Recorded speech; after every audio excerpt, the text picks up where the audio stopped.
to Commission Ed, the Air Force Officer Podcast. Here we explore the training and development of America's leaders in the application of air power and the profession of arms. The views expressed are those of the hosts and do not reflect the official policy or position of the United States Air Force, Department of Defense, or the U.S. government. The mention of companies by name is solely for the purpose of discussion and should not be implied as endorsement.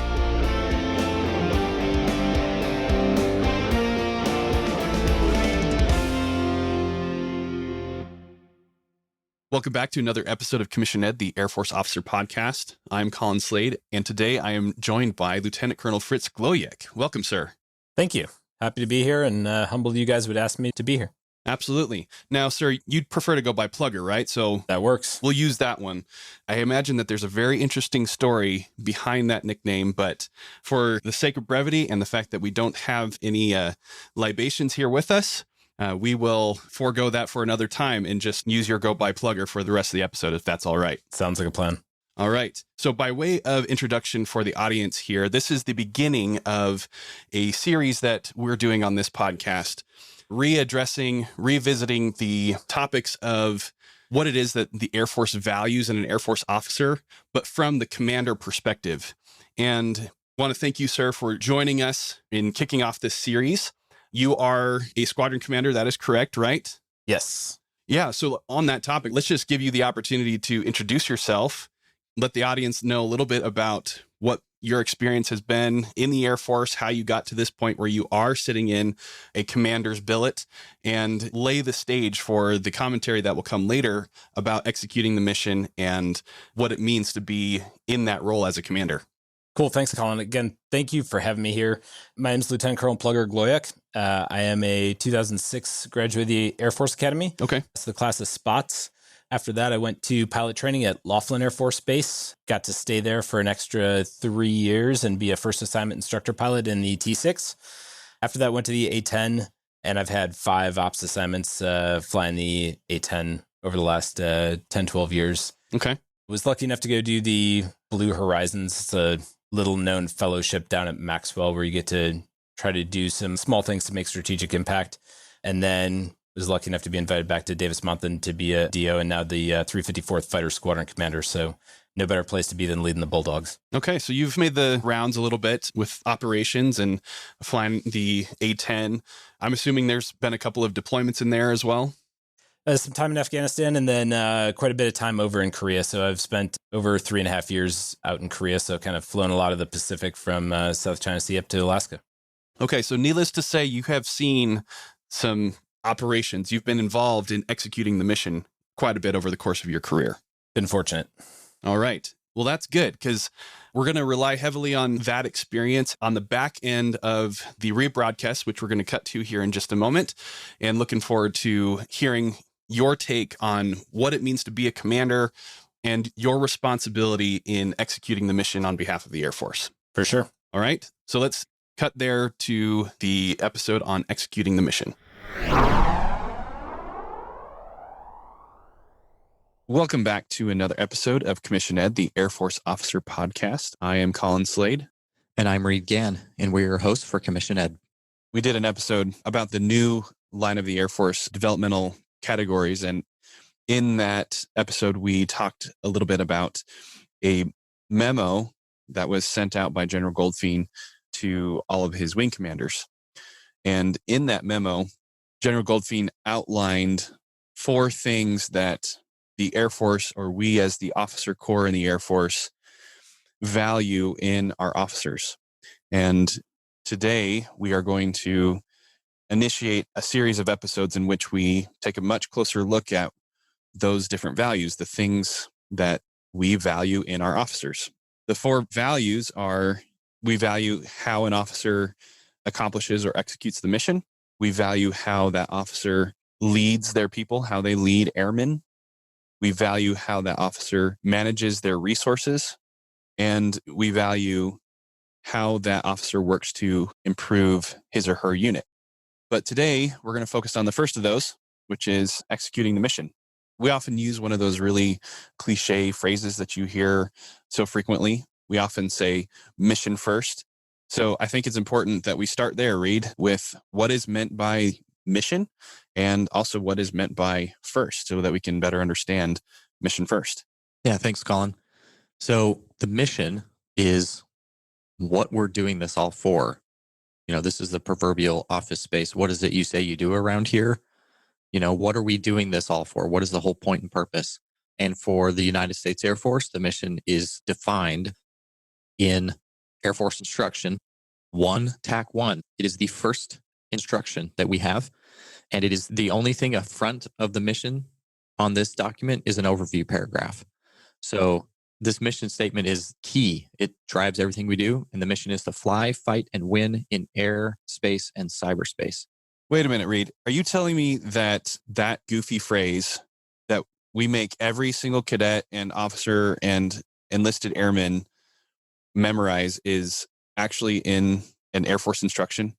Not only is it in the Air Force instruction, it is the underlying premise of everything that follows it.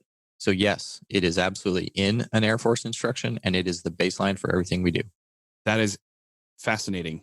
I thought it was just another one of those cliche phrases that, yay, go Air Force.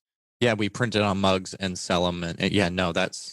So yes, we do print it on mugs and t-shirts and hats, but it is truly fundamental. Every single paragraph in the rest of that document relates immediately back to the mission.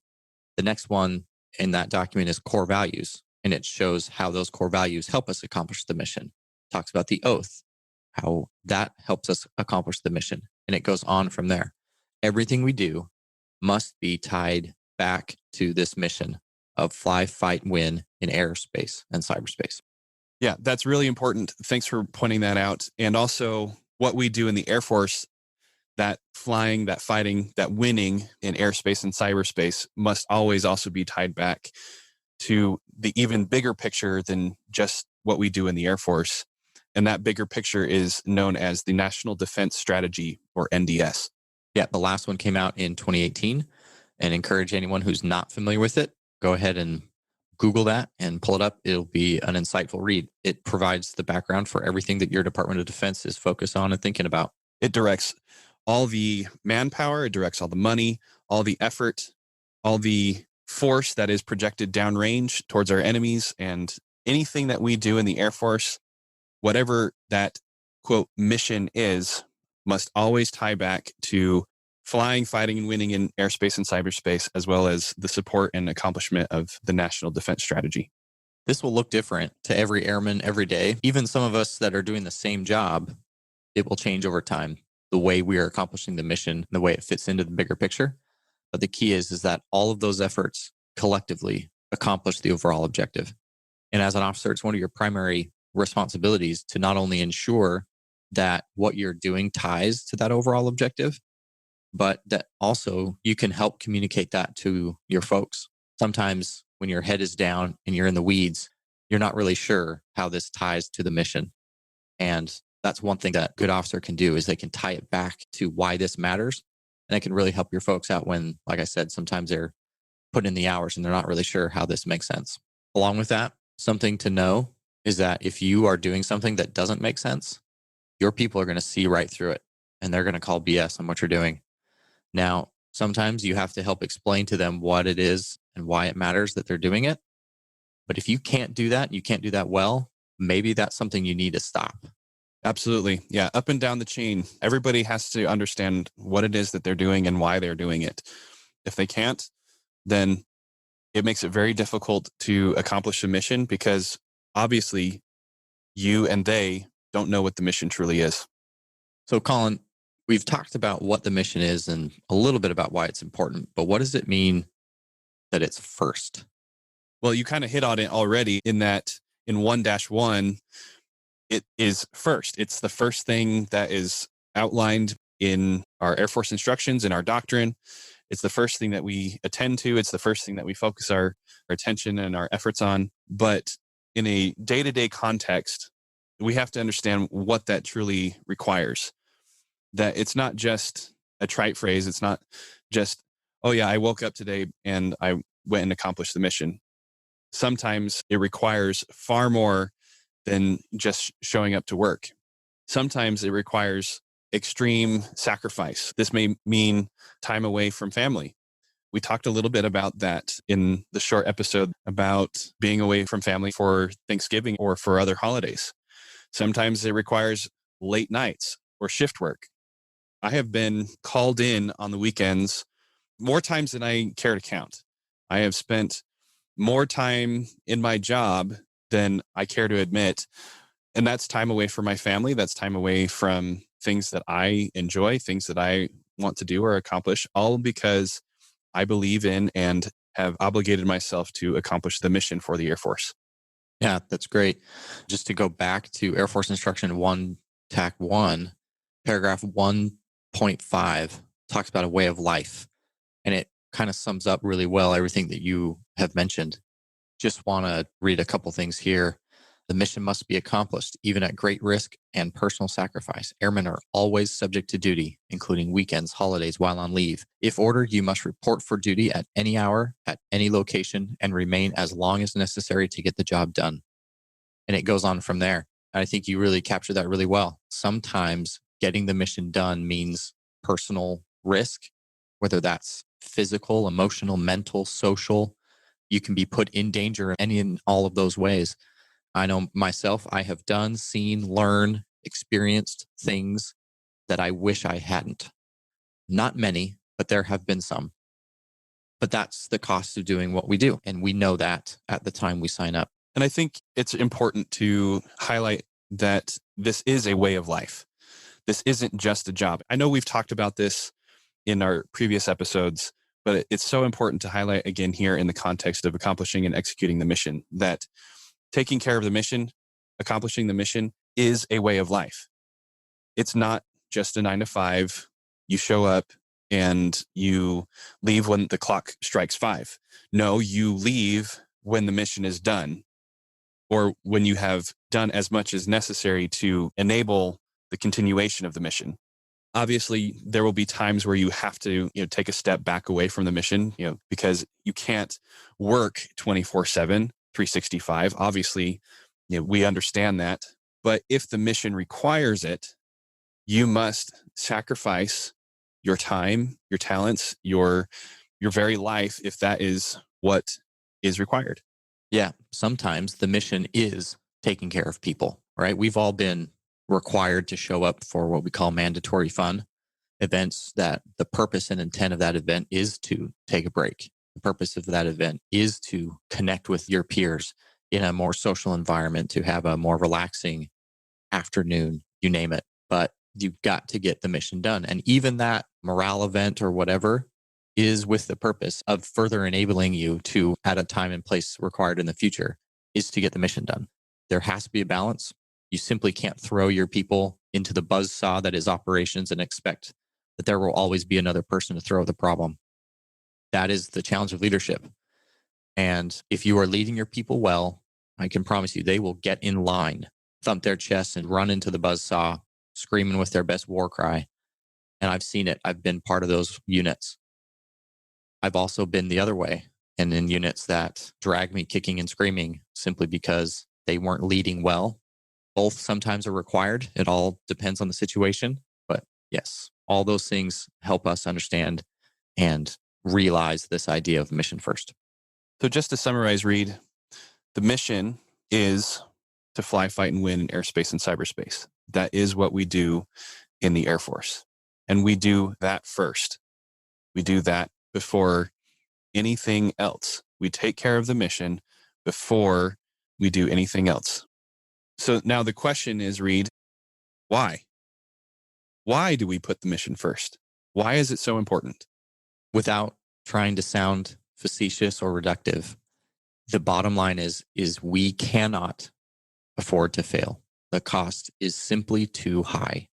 Your personal feelings, your emotional state, your relationship with other people, whatever category of thing that you think is of extreme value to you, all pale in comparison to the cost of mission failure. Colin, if we fail, people die, nations will fall apart, and everything we hold dear is at risk. Yes, people do this mission and we must take care of them, But we also need to be willing to accept that in doing so, it may require the blood of those who fight for these freedoms. And that's the bottom line. Now, Reed, I have to admit that does sound a little hyperbolic. I mean, if I, as an officer, as a brand new second lieutenant, newly assigned to my first base, my squadron, if I fail at my mission, is the United States really going to, come apart at the seams? It isn't right then. But every decision you make, every action we take, it all is part of a much bigger whole. And if you fail at your mission today and we accept that failure, what is going to be the reaction from that? Will the airmen around you lower their standard? Will they perform not enough because failure is acceptable? Will that create a culture and a belief that it doesn't matter? That's what we're fighting day to day. When, yes, Colin, as you described, perhaps if I don't get this document accomplished before 0700 tomorrow morning, the world will not fall apart. But what will that decision that I make to accept less mean for me? What will that decision to accept less mean for the airmen I lead? What will that culture that I create? What will that belief system be? Because there may be a time where you literally have your finger on the trigger and everything that you've done to get you to that point will have created the environment necessary for you to make critical, important, and lasting decisions. And I've also been a little bit in that situation, not that the world was going to come to an end, but I've been there to accomplish the mission of bringing the fight to the enemy. And it is not the time when the lives are at risk to decide who you are and what you're made of and how much work you're going to put in to do it right. It's too late at that point. So I think you bring up a good point, Colin. Every single awards package is not going to make or break the difference for the United States. But when that time does come, and I will tell you it will come, it's too late to start preparing at that time. Thanks for explaining that, Reed. That helps a lot. So, Colin, this is where the scientist and son of an engineer in me is really, really wanting a whiteboard where I could, pop this up for our audience. But I have a chart that I'd like to describe that I think can help explain this concept a little bit of putting mission first and what sacrifices that kind of requires. I have an idea, Reed. How about you draw this chart out? You can do it on a piece of paper, or even better, you can make a video of it and we will share it in our Facebook group. So if people really want to see it, they can come check it out there. All right. So I want you to imagine a square that is further divided into 4 even squares. You've got one vertical line going through the center, one horizontal line going through the center. And on the X and Y axis of the outside of the square, right? So the leftmost line is value of relationship. And on the bottom of this big square, you have the value of a specific outcome. All right. So as you get farther away from the bottom left-hand corner of this big square, the value of the relationship and the value of the outcome gets more important to you. All right. So this creates 4 categories where we'll describe kind of the situations in each. So let's imagine that there's something of high relationship value, meaning you value the relationship a great deal, but the value of the specific outcome is lower. An example of this is, yes, dear, those jeans look fine on you. Or another one, I don't care where we go to dinner tonight. Now, do you actually have opinions about those things? Sure. But what matters more than the outcome of some specific thing is the relationship with the person that you're involved with. Let's go to the opposite side of that. So low value relationship, high outcome value. This is something like trying to teach a child how to ride a bike. Yes, of course, you have a relationship with this person and you value that. But at the moment you're teaching them to ride a bike, you value the outcome of learning to ride more than how they feel about you at that moment. When you let go of that bike seat, especially the first few times, almost overwhelmingly, that child's going to fall and it's not going to feel good. But if you don't let go, they're not going to learn how to ride a bike. And so at that moment, you're valuing the outcome higher than the objective. I don't know if that's the best example. Yeah. But I understand what you're trying to say is that, the specific quality of the relationship at that point in time is less important than the overall outcome. Yes. Yeah. And this isn't to say that you don't value the relationship. It's just like you said, Colin, at that specific moment, you may take steps that this person may hate you. This is, maybe another example is as a teenager, you think your parents hate your guts and they're taking steps to ruin your life. And they will willingly accept that criticism because they value your safety and security more than what they think about you at that moment. Just some examples. All right. So the next one is where you have a high relationship value and a high outcome value. And Colin, this is where the hard work is. This is where we are overwhelmingly. This is where you have to put in effort to establish, maintain relationships. You have to listen actively. You have to make sure others can understand how important this outcome is to you and you recognize how important it is to them. And I'll tell you, this is where the magic can really happen. And this is where we need to be operating most of the time.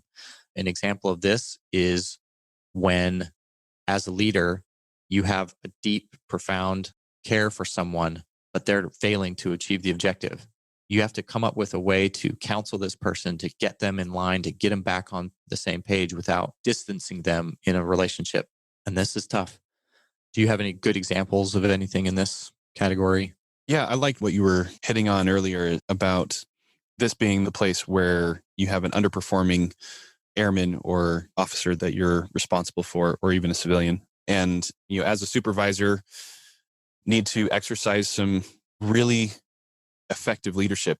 You need to work with them on an intimate level, on a really personal level, demonstrating that higher relationship value in order to help them achieve a higher level of performance. Otherwise, what may happen is they get removed from their position. They may get forcibly separated from the Air Force. And that's certainly not where we want people to be. But remember, the mission must come first. And if an individual is a drag on the system, if they are making it difficult to accomplish the mission, then we need to help them get out of the way. Yeah, exactly. All right. The last container we haven't talked about is almost one where we don't need to, but we need to, just for completeness, describe when you have a low outcome value and a low relationship value. So I'm trying to come up with an example. Imagine you're standing in line at the grocery store. You hear someone, maybe 2 or 3 people back, complaining about the number of clouds in the sky. And all the audience is probably thinking to themselves, why on earth are we talking about this? Exactly. We don't care. We don't care about our relationship with this person, 3 people back in the grocery store line. We don't care about the number of clouds in the sky. We're just going to move on. And that is just a category of things that you are not going to care about. So why did I give this example? I think it's really instructive to look at when you have to make a choice between relationship or outcome. The Air Force requires, and our service requires and expects and demands that when we have to make a choice between relationship or outcome, we will always choose outcome. The cost of failure is too high. And ideally, we don't have to make a choice between relationship and outcome. Ideally, we can be in that upper right-hand quadrant where we're always working with relationships to get things done. But at the end of the day, if you have to, you're going to pick outcome over relationship. Yeah, that's very helpful, Reed. It gives us a way to consider how we might deal with prioritizing our time, our effort, our relationships, the things that we are involved in. It gives us a framework to work from. So I think that's valuable. So with that understanding, with that framework in place, help us better understand, why does the Air Force value specifically how an officer accomplishes and contributes to their assigned mission? Sure. I think this will be relatively intuitive to anyone in our audience who's ever been in a group or on a team or in any way had a group project. Bottom line, if everyone in that organization isn't pulling their weight, the whole team can feel it. The whole group can feel it. And I think everyone has been in that situation to some degree. Sometimes they are that person and they've been a drag on the organization. But bottom line, we value how they accomplish the mission and how much they contribute because we need every single person. We are highly specialized in the Air Force. Everyone has a very specific role, and we need everyone to be doing it every day. This can be, in a direct way. You can have a direct, meaningful contribution to the mission, or it can be more tangential. But the bottom line is, if it's you leading your team or you providing that direct contribution, one of our core values is excellence in all we do. And you will find people who are crushing the mission every day and are making themselves invaluable. And we need to find ways of recognizing and rewarding those folks. One thing that I want to emphasize here, Reed, is that one, we value that the officer is first accomplishing the mission, period. But then after that, once we know that the mission is being accomplished, we value how the officer is accomplishing the mission. And that kind of goes back to your relationship and outcome chart that you were discussing before, is that, as you were saying, the Air Force is always going to choose outcome over relationship. But if we have an officer that is able to do, as you were saying earlier, about maintaining that high relationship value and the high outcome value operating in that top right quadrant, then that is truly where we want our officers to be. That's where you want to be. You want to not just accomplish a mission, but you want to do it in such a way that is not going to burn out your people, that is going to leave them with a bad taste in their mouth, that is going to push them in a direction that is unhealthy for them, for you, or for the Air Force. So it's not just accomplishing the mission, though, yes, we want to accomplish the mission, full stop. We want to accomplish the mission in such a way that will allow us to continue to accomplish the mission in the future. Not just one time, but every time. Yeah, that's a good point. I've been in situations where there were 3 or 4 officers contributing to mission accomplishment. And there was a way that some of them can be in that upper right quadrant, getting value out of their people, maintaining relationships, getting the mission done. And someone was being just as effective at accomplishing the mission, yet we're not valuing their people in any way.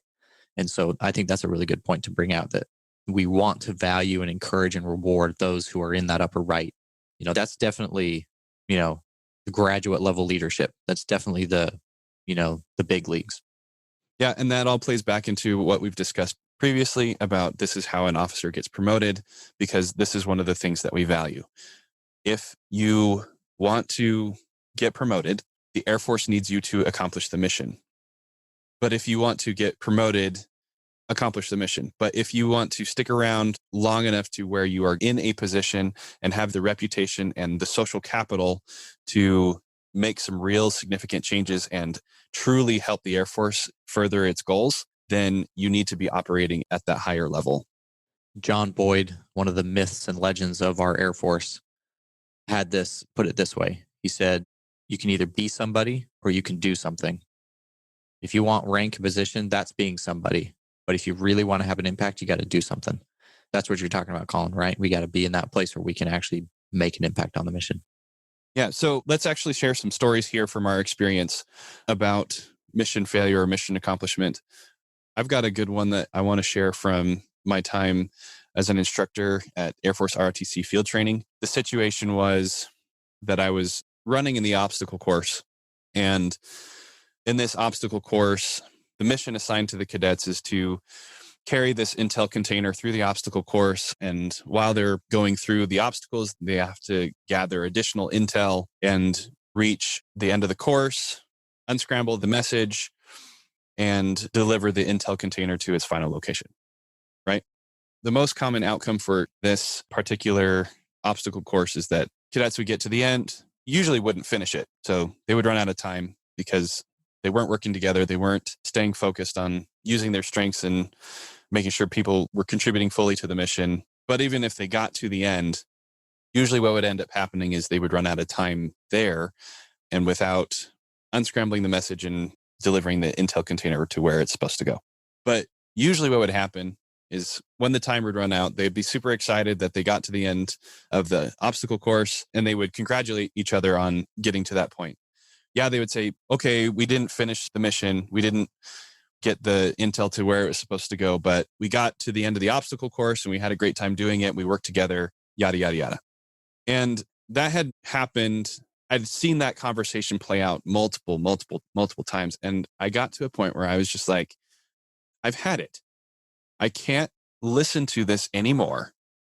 Now, granted, I probably came a little too hard on these cadets, but I needed them to learn this lesson. And I want to share it with all of the cadets who are listening to this podcast.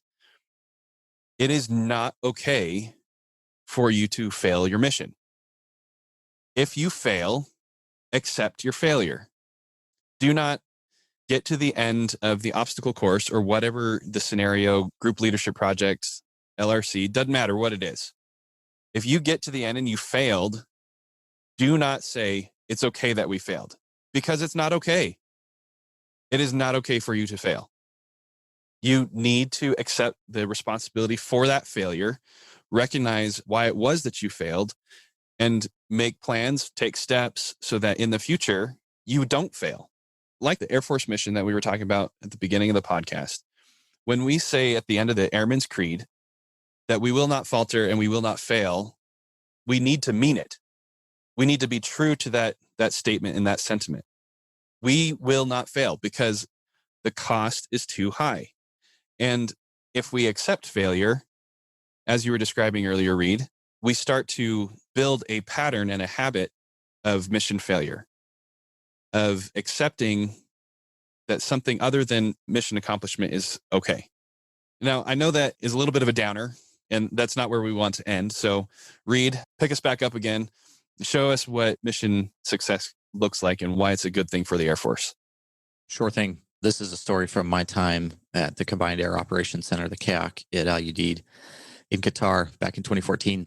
So one of my primary responsibilities while I was there was to ensure that the correct theater airborne intelligence, surveillance, reconnaissance assets were assigned to the appropriate missions. So imagine you're working on a car, you've got a lot of tools in the toolbox. My job was to make sure that the right tool was in the hand of the mechanic at the time it was needed. We had a group of Marines that were going to be flying into Iraq in the CV-22. So the funky vertical takeoff looks like a helicopter thing, and then the engines rotate forward, and then these two massive props turn into, a forward flying aircraft. It's really fun to look at. Impressed with the engineering every time I see them. Anyway, they were coming in to do some work in country in Iraq, and they had requested and been granted some overhead, some protection. Basically, they were going to use an intel asset to make sure that they were safe.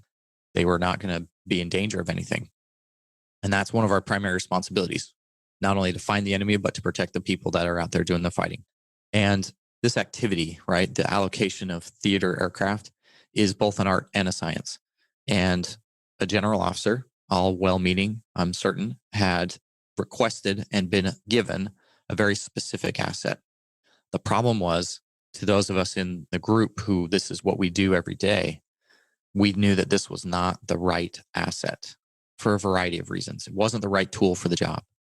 And I saw an officer, immediately make that connection and figure out what asset was correct, and then go to that person's leadership and at risk basically had to tell a general officer they were wrong and they had to change their plan. Laid out a few reasons why this person's leadership saw the vision, understood why this decision was wrong and why they had to make the change. And that person had to go literally had to go in the general's office. We're talking 3 and 4-star generals, and say, oh, that plan you two worked on yesterday, we're going to change it. And this is why. It took a lot of personal risk. It's for those who haven't interacted with general officers much, it's a hard thing to tell them they're wrong. And to see that happen was quite impressive. So good for these generals. They recognized the change needed to be made. They made the change. The next day, the Marines went in. And as they were going in, this asset was in place and was able to provide intelligence to the aircraft that they were in immediate and imminent danger. They took evasive action, and we are certain that those Marines and those aircraft are able to fly, fight, and win another day as a result of that asset being in place. So that was a real example to me of how a single person can have a huge impact on the lives of the people that we fight with and on the success of the mission. Had we lost those Marine aircraft and those Marines over Iraq that day, it had the potential to completely change the outcome of what we were trying to do. And instead, at personal risk, this officer was able to get the right tool at the right place at the right time to keep those folks safe. So hopefully that'll pick up the tenor and tone of our conversation. Absolutely. Thank you, Reed. I appreciate that. You bet.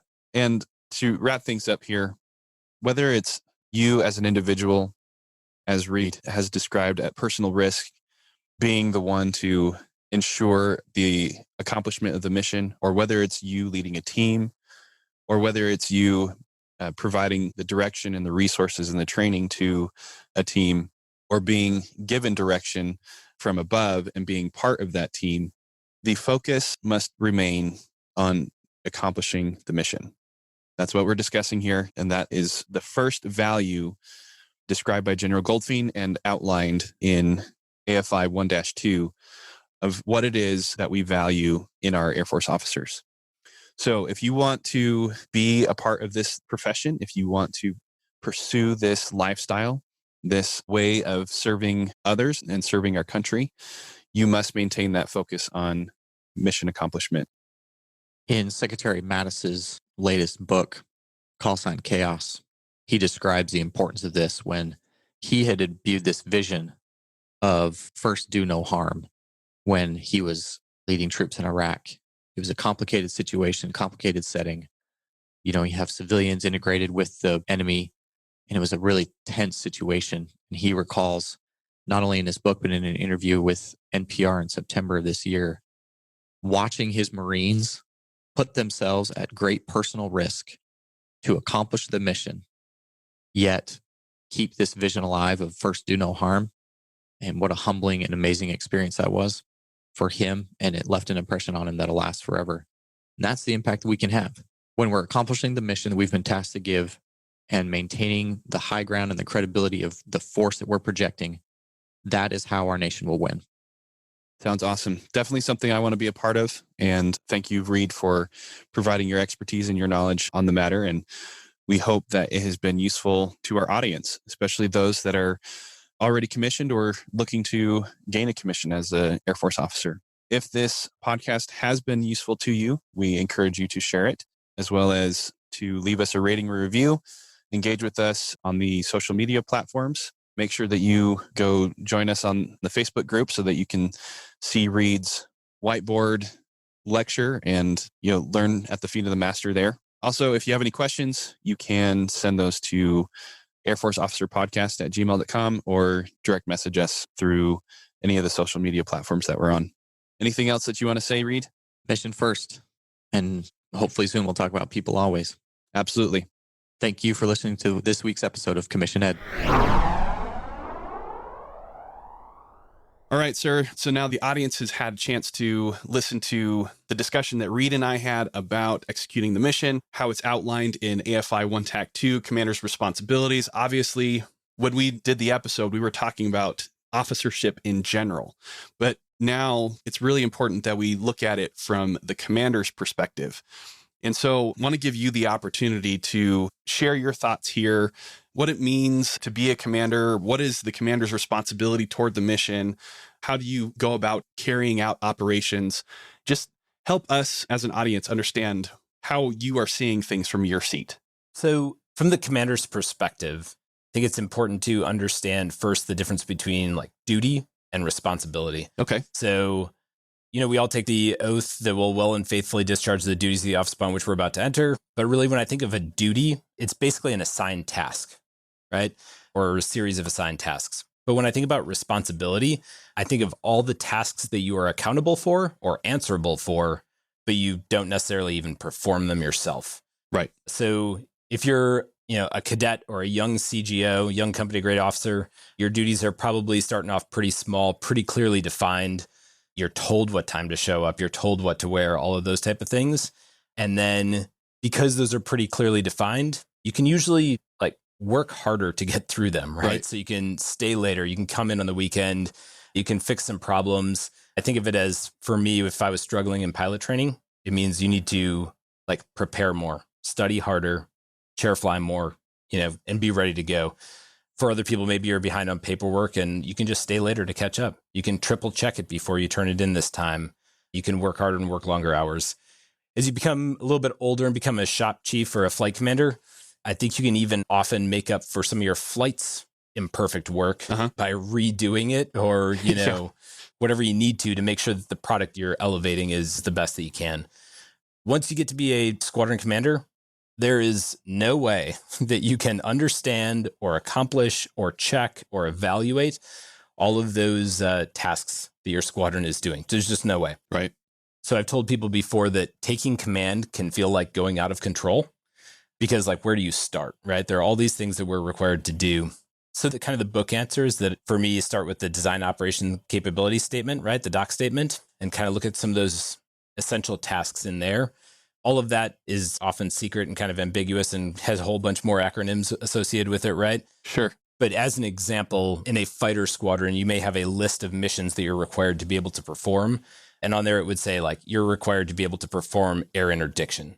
And from there, that's like some pretty broad guidance, but you can have something that you can now go to other documents and train and evaluate your squadron to. Is that a good start to your question? Absolutely. Okay. So one thing I was going to mention is that in one of your previous podcasts, you had talked about the commander's responsibility to promote and safeguard morale. Mm-hmm.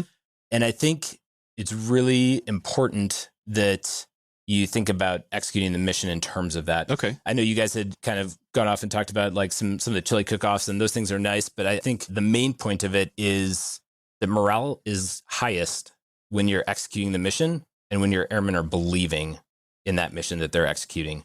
So if you ask an airman, why they do their job, and if they can explain their impact, then really I think that is the primary morale driver in a squadron. It can be cold and rainy and far from home and nobody's getting sleep, but if they know the mission matters, that morale is going to be high. That is a really interesting point, and I'm glad that's the direction that you wanted to go, because Reed and I, we spent quite a bit of time talking about the idea of mission first versus people always. And it's one of those cliche kind of cringy phrases that gets thrown around in the Air Force all the time. But here's a really great way that you can see where there's a balance between mission first and people always, is that if the people are taking care of the mission, then their morale can and should be high, which is then going to take care of the people well. Is that not so? That is true. And I think it's first important that, you as a squadron commander, you get to define the mission, vision, and priorities of the squadron, right? Sure. So you take that doc statement, that design and operational capability, and then you're the one who gets to put the mission on the wall or put the mission on the slide or, be the one to repeat that. And they're just words that a lot of people probably don't care about unless you care about them and unless you kind of repeat them over and over. Mm-hmm. Right. But you need to make that something that's short and simple and memorable. Like our wings mission here at Davis Monthan is rescue and attack. Basically 2 words. Yeah. And then if you can help every airman in the squadron tie their duties or their assigned tasks to that squadron mission, then you're going to have, the higher morale and their understanding and like knowing the why behind it's going to really help them. And really that is the squadron commander and the squadron senior enlisted leader's responsibility, is to make sure that every person in that squadron can tie their tasks back to the squadron's mission that you're overall responsible for. Specifically on the mission first, people always question, I've always struggled with that phrase, and maybe I'm going to get a call from the ACC commander's office here in a minute, but I've seen that on a million ACC slides. And I've always thought you can't do both. Okay. But when I've dug into that a little bit more, you think you can't always put the mission first. You're going to burn out all the people and then there's no mission. Right. Right. You can't always put the people first or nobody's going to be doing the mission because everybody's going to be like doing what they want or spending time at home or in the gym. But I think I understand the intent, and like really the rephrase of that is that the mission is the first priority, but always consider the people. Okay. If that makes sense. Yeah, I like that. So how do you actually balance it? I go back to the mission and vision priorities, and I think those are as much for the commander as something that they put on paper to hold themselves to and help themselves make a decision as they are for the rest of the squadron. But it really like grounds you in the squadron and the why you're doing what you do. And for me, the actual execution of balancing mission and people comes down to the priorities. A lot of that is like time and situation dependent. Yeah. As an example, in the Bulldogs in the 354th Fighter Squadron, our priorities are flying and family and fitness.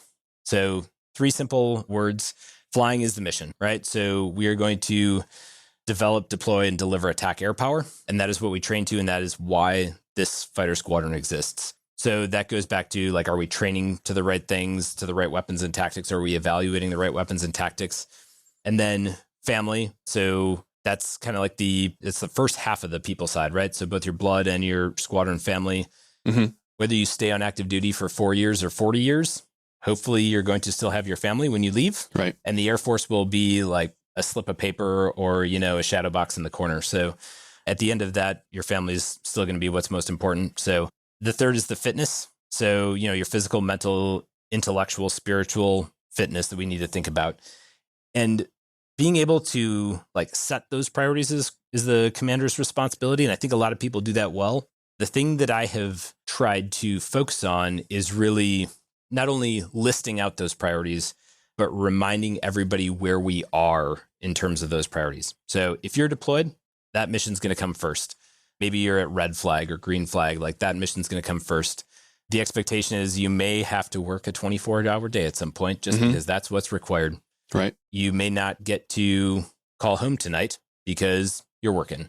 I may have to ask a pilot to go, take a go pill and fly a 9-hour mission and eat a bunch of Cliff Bars and sit in the same seat for 12 hours, which is not good for your health or your fitness.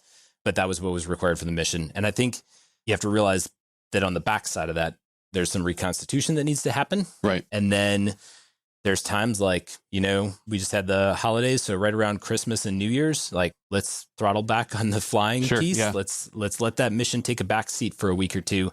Now is really the time to go home and focus on your family, to go focus on your fitness, taking care of yourself, catching up on sleep, and really just like spending the quality time with family and friends. So not only listing those as the squadron commander, but defining where we are in maybe our training cycle right now and what is the most important priority, and using those words I think is important. Yeah, absolutely.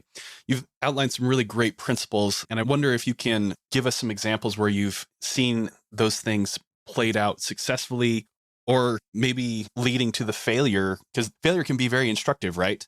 Do you have some examples that you could share with us of either from your experience or from other commanders where you've seen success or failure in executing the mission? Yeah, so I think sometimes it comes down to giving incomplete or unclear guidance and intent. Is kind of how I look at it, right? I'll tell you that often when I see something where I think we failed, a lot of time it's just I wasted somebody's time. Yeah, okay. Like, hey, here's the direction I wanted to take you. And I now realize that you didn't go in the direction I intended, even though you were doing your best. And I think that was because it was not clear on what my expectation was. And that's something that I've really tried to focus on personally, is how do I give the best intent that I can so that I am, really prioritizing those. Not going to talk managing resources in this one, but like people and money, right? So time and money are your most important resources there. So often my failure is giving incomplete or unclear guidance and wasting airmen's time. So I try to avoid that as much as possible. One thing that I know our squadron right now is challenged with is the Air Force is moving towards, agile combat employment. And that is the way fighter squadrons expect that they're going to operate. And that is largely a logistical problem, right? It's largely a logistical problem that the fighter squadron is responsible for executing.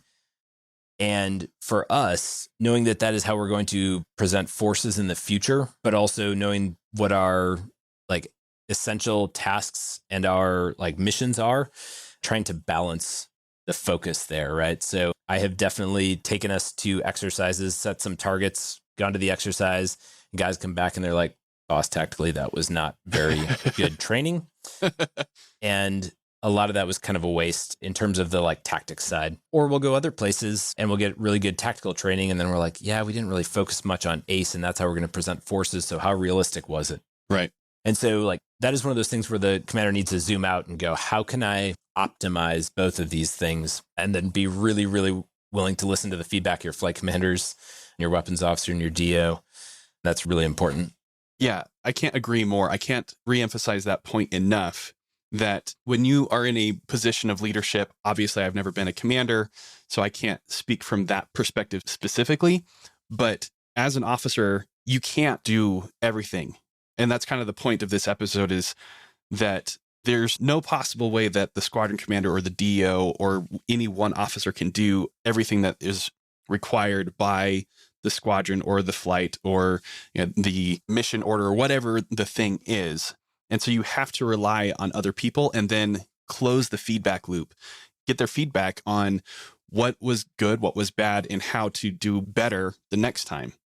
Yeah, and there's kind of the formal and informal processes, right? So in a fighter squadron, we have a stand-of-L shop where I get the feedback on how's the training going, right? Right. But I will tell you that the absolute best times so far in my squadron command have been when one of my flight commanders walks in the door, closes it behind him and says, "Sir, I think we're doing this thing wrong. Right. Here's why I think we're doing it wrong. Here's the direction I think we should go. And here's why." Mhm. And when they give me that well-reasoned dissent behind closed doors, and then, sometimes I'm like, oh, you know what? I realize that this was my failure of explaining to you why we were going that direction. And there are other times that I'm like, oh, I didn't realize that was the impression. Let's revector this and head in the right direction. Because it's really the commander's responsibility to organize, train, and equip the squadron, right, to execute the mission. Right. And so in an ops squadron, I think you look at what are the deliberate training pieces that we're going to follow, and then how are we going to evaluate our readiness for that mission. So it's always best if you have a deployment on the books, right? Yeah. Fighter squadrons are great because they usually get to go as the entire squadron together, which is really neat. And if you have that deployment scheduled, you have the perfect target, right? Learn that location, learn those targets, train to the weapons and the deliveries that will best kill those targets, learn the threats, and then those will drive the tactics that you're going to train to. And after you've trained to those weapons and those tactics, you can then go back and evaluate those weapons and tactics. And really, I think it's also the commander's responsibility to put the big training and readiness evaluation targets on the books. So again, for a fighter squadron, it's like a red flag, green flag, combat hammer, jaded thunder, these bigger type of exercises that you're going to have a couple times a year. And then you give as clear a guidance as possible to your DO, your flight commanders, your weapons officer, your chief of stand-of-L, and say, hey, here are the big exercises we're going to get ready for. Here's the deployment we're going to get ready for. I want you guys to now building block, train the squadron to get there, and then evaluate them and see how we're doing along the way, so that you know that when it's time to go, you are ready to go, or at least you know at what level of readiness your squadron's sitting. Of course, with no scheduled deployment, it's a lot tougher, but you're still very responsible for setting that direction. And I think that's when the exercises become even more important.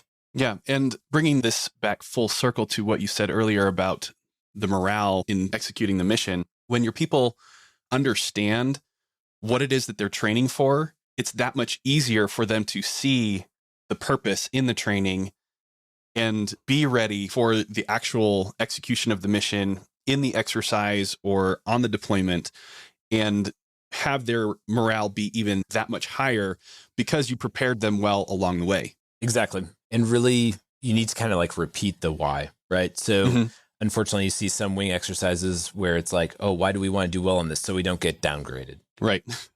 And that is not it. Yes, that may be a part of it. However, why do we want to do well in this exercise? So that we are ready to go to war when it's time. Right. So we're about to go to a big green flag exercise in January. And the reason we are out there is because, and kind of the narrative I'm pushing is look, there is a kid, an 18-year-old kid in his body armor with a rifle riding on a striker who's part of a striker brigade combat team out in the National Training Center. He's been sleeping under his truck for a couple of weeks. He's been eating MREs for a couple of weeks. He hasn't called home or seen his cell phone in a couple of weeks. And he's doing that because he's getting ready to go in a few months on deployment. And we are the ones who are going to kill the targets, the artillery and the tanks that are threatening his life. Yeah. So yes, we want to take this objective, but for us as a close air support squadron, we are going to go try to protect the friendlies on the ground, which comes down to the guy who could pretty much be, your little brother that's out there on the ground. So right. I think that is super important to even in the training, even in the exercises, reminding people why we're doing it. Yeah, that there is one of the most important things about being an officer, period, is that it's not about you. It's always about somebody else. For sure. Yeah. Sharing Success, Owning Failure. If you haven't read that one, probably a good read. Yeah. General Goldfein's book. Yep. Can't recommend that book enough. You need to understand both sides of the coin and be willing to own it. Absolutely. Yeah. And one other thing that I'll say, as a squadron commander, or really like any officer, any leader, it's important to lead from out front whenever possible. So like as a fighter squadron commander in executing the mission, you can demonstrate that by leading the missions, leading the formations, by instructing, by evaluating, and then also like keeping the exact same standard as you do with everybody else. You come back after leading that flight, it never goes the way you wanted. You always debrief it just the way you would for anybody else. You stand up in front of everybody and you share your failures there as well. And I know for other AFSCs, other Air Force specialty codes, it may not be as like clear cut as, leading the formation or helping to plan the mission. But, for security forces, that may be like standing at the gate every now and then. Right. That may be for, I see our maintenance squadron commander here. I see him at night in the rain out walking the line. So I think the more people see you, in it and working with them, the more motivated they will be and the more they will know you understand what they go through and the better you'll execute the mission overall. For sure. Leading by example, taking ownership of success and failure, caring about the people and their morale, providing that mission, vision, priorities, all of those things go into this package we call executing the mission, the commander's responsibility for it. Well, very good, sir. This has been great. Thank you, Plugger, for joining us on the episode today.